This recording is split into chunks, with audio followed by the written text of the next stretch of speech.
Hello everyone, welcome to all of you. तो आज तो मैं लेट हो गई थी पढ़ने में। कई की बार तो मेरा मन ऐसा करता है कि उठूं ही ना, बस सो ही रहूं थोड़ी देर, लेकिन बस हो जाता है। फिर मेरे को तो आधा पौना घंटा, मैंने कहा एक बार तो मैं सोच रही थी 5 तो बजने को हो गए, फिर मैंने कहा चलो आधा पौना घंटा कुछ तो मिलेगा ना, पढ़ने से अच्छा तो थोड़ी बहुत देर कुछ पढ़ा जाए, वही ठीक है। तो फिर मैंने आईसीटी की रिवीजन स्टार्ट की। और ना मतलब आज मैं सोच रही हूँ एक अलग से सोर्सेज की बुक्स की, ना तुम बार बार मतलब पूछते रहते हो कौन सी चीज़ कहाँ से करनी है। एक 4-5 मिनट की ना, क्योंकि इसमें बताती हूँ तो बीच में मिक्स हो जाता है सब सब कुछ ही। एक अलग से ना मैं शाम तक अपलोड कर दूंगी, 4-5 मिनट की होगी, उसमें सिर्फ बुक्स वगैरह बताई होंगी। और उसके अलावा ना तुमने कहीं नहीं भटकना फिर। वही बस दो हर एक चीज़ का यूट्यूब के भी चैनल बता दूंगी और बुक्स भी बता दूंगी। तो बस तुमने वही देखनी है उसके बाद, क्योंकि अब महीना रह गया है। ये 4-5 दिन तो वैसे ही काट दिया अगर वो हो जाते हैं इधर उधर। तो उसमें अगर अभी भी भटकते फिरोगे ना, फिर नहीं कुछ बनेगा। तो मैं आज शाम तक वो कर दूंगी अपलोड, उसी में बता दूंगी सारा कुछ। तो फिर मैंने अपना जल्दी से काम स्टार्ट किया, क्योंकि आज इसकी नोनी की तो छुट्टी थी। मैं कहा थोड़ा कम, पता नहीं मैं कितना भी जल्दी जल्दी कर लूँ। बस डस्टिंग वगैरह करनी, कपड़े धोने, खाना बनाना, इसको खिलाना, इसी काम में 2-3 घंटे तो लगा ही देती हूँ लटक लटक के। मेरे को ऐसा होता है जल्दी चली जाऊँ थोड़ी, लेकिन वही बस रेगुलर वाला जो टाइम है ना 9 बजे का फिट होता है, वो वही उसी टाइम पे हो जाता है। फिर मैंने खाना बनाया, क्योंकि अब मेरा ना आईसीआर का भी पेपर आ रहा है। पहले तो मैं उसकी तैयारी करी थी, लेकिन उन्होंने पोस्टपोन कर दिया। इतने में ये ईएमआरएस वाले निकला है फॉर्म। फिर मेरे को लगा चलो इसकी कर लेते हैं, अभी उसका तो डेट वगैरह कुछ भी नहीं आई थी उस टाइम तक। अब उसकी भी 12 तारीख को मेरा वो भी पेपर है। अब मैं सोच रही हूँ 1-1.5 घंटा ना बायो के लिए निकाला करूँगी, क्योंकि बायो तो मैंने एक बार छोड़ ही दी थी। क्योंकि क्या पता थोड़ा रिवाइज, मतलब +1 +2 की भी रिवाइज हो जाएगी ना एटलीस्ट। तो अभी ये हो जाएगा कि पेपर दे ही आऊँगी। देखती हूँ 4-5 दिन में कैसे क्या रहेगा। अगर होगी अच्छे से रिवाइज तो दे के आऊँगी, अदरवाइज़ तो फिर क्या ही फ़ायदा जाने का। क्योंकि नेट तो पता है आपको, नेट को तो ना अच्छा सा टाइम, स्पेसिफिक टाइम चाहिए तैयारी के लिए। तो 9 बजे के आसपास मैं फिर पहुँच गई थी लाइब्रेरी। और ये टीचिंग एप्टीट्यूड का मैंने आज ही सोचा था, बस 1 घंटा ना दोनों का मिला के करूँगी, टीचिंग एप्टीट्यूड और आईसीटी दोनों को 1 ही घंटा दूँगी। क्योंकि उसके बाद थोड़ा बहुत टाइम मेरे को बायो के लिए भी निकालना था।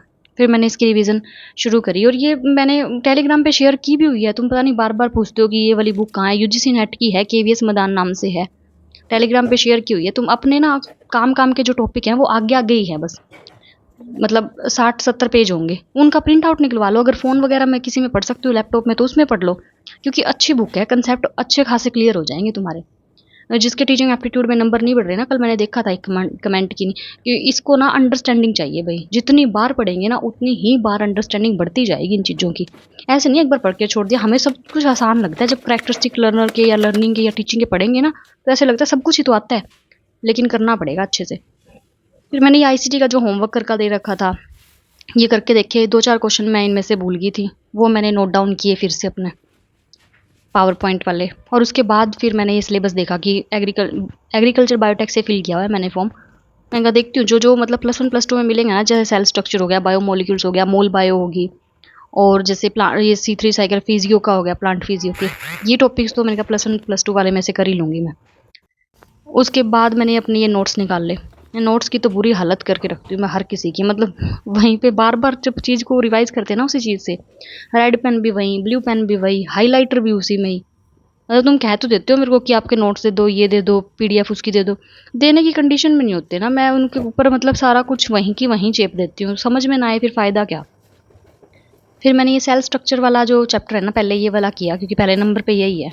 और cell the unit of life 11th class में है भी।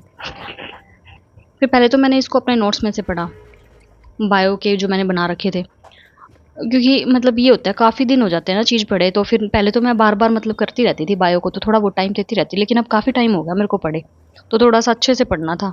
और वही 4-5 दिन तो सारे ही हैं। अगर इस टाइम पे हो जाती है रिवीजन ठीक ठाक तो फिर मैं पेपर दे के आऊँगी। अदरवाइज़ फिर मैं स्किप ही करूँगी, क्योंकि दोनों चीज़ों का ना ऐसे बैलेंस होता नहीं है। 4-5 घंटे ही तो मिलते हैं उसमें, फिर वो 4-5 सब्जेक्ट ईएमआरएस के हो जाते हैं, वही हो पाते हैं मेरे से। क्योंकि इतना टाइम मिल भी नहीं पाता है कि 9-10 8-9 घंटे पढ़ लिए। उसके बाद फिर मैंने विपिन सर का ये लेक्चर देखा। थोड़ा सुनेंगे ना तो ज़्यादा वो अंडरस्टैंडिंग आएगी। इनका वन शॉट था, 1-1.5 घंटे का करवा रखा था, 2 घंटे का। फिर मैंने चाय पीते पीते अपना ये कंप्लीट किया। पढ़ तो लिया था एक बार मैंने, लेकिन फिर मैंने सोचा चल वन शॉट है, ये भी एक बार देख लेती हूँ सर का, थोड़ा और अच्छे से समझ में आ जाएगा। तो फिर बस उसके बाद मेरा हो गया था घर आने का टाइम। Thank you.